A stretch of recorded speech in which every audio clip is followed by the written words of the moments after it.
I will be very brief. Hello, family. It's nice to be back. I left, for those who don't know, I used to be the Vice Chancellor for Student Affairs and Enrollment Services at the University of Washington, Tacoma. When I came there, UW Tacoma was about 2,500 students. When I left, we were about 6,000. One of the projects that I was responsible for was University of Hawaii. So that was part of what I did while I was actually there. So very fortunate. Thank you, Lyle, for the opportunity. Thank you, Bill, for the opportunity. When I left 9 years ago, I left to oversee enrollment for the SUNY system, State University of New York system, all 64 schools. Very fortunate from that perspective. And then while I was gone, then my wife decided, she was actually the head of engineering for the Port of Tacoma. My wife decided that in 2020, in the midst of COVID, that she was going to come back to Tacoma and leave me in New York. So it's taken me 5 years to return, but definitely glad to be back. So I just want to ask a simple question. This is National Financial Literacy Month. How many people in this room actually have a personal budget?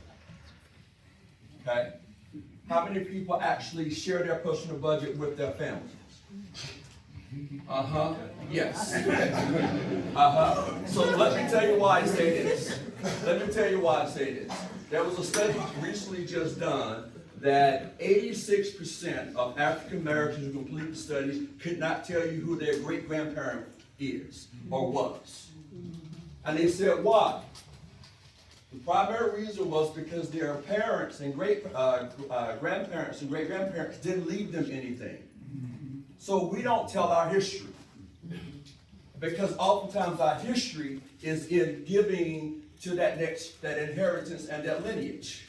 We tell stories, but we don't actually tell things and live things, okay? So, very brief story. This book here, when I actually wrote it, 5 years ago. I just decided to publish. When I published it, I thought it would maybe sell 10, 20 copies. This book in January was featured by the National Black Book Festival as the book of the month. And I would actually find out on the 8th if it's one of the 5 books that would be considered for National Book of the Year.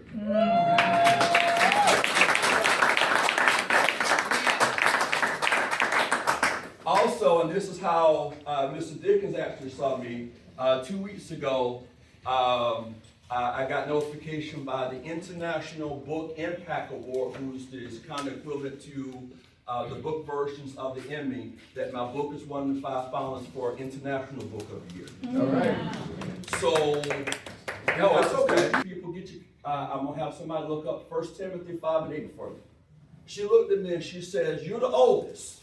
Now, I'm an only child from my mother. My father was the only child, so on one side I'm the only grandchild.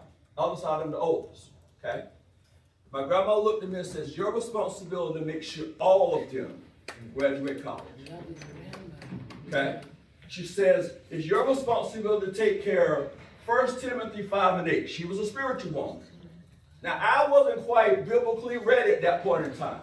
Can someone please tell me what 1 Timothy 5:8 says? But if anyone provide not for his own, and especially for those of his own house, he hath denied the faith and is worse than an infidel. So, my grandmother, who's a spiritual woman, told me, if I am a her lineage, and I am not a backslider, if I don't take care of my family, I'm worse than an unbeliever." Come on.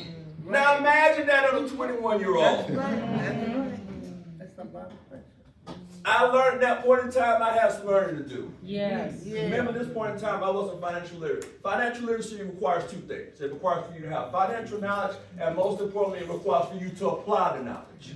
See, knowledge is not power. Applied knowledge is power, because you can have the knowledge, if you don't apply, you don't activate its power. Yeah. Okay? And so I can tell you all about the book, about making plans and setting a vision for your family, and about setting a budget and investment. It goes all the way through estate planning. It goes all the way from beginning to end. So now you see why when people read the book, they tell someone else about it. 2 weeks ago when Bill reached out to me, I was in New York. I only speak on the weekend.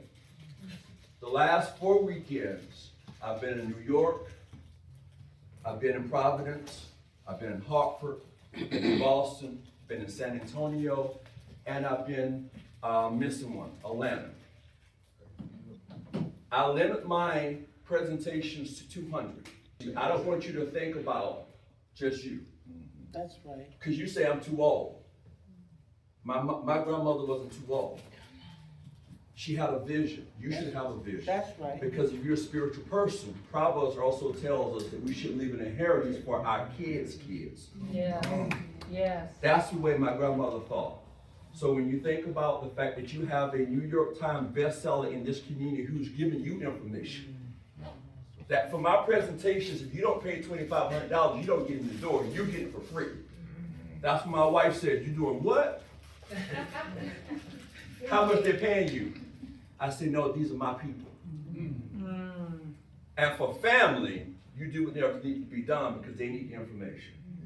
So I just simply say to you, freedom, a step-by-step guide to wealth and independence is a guide to help us in our community to make sure that we're not just living for the moment, but we're living for generations to come.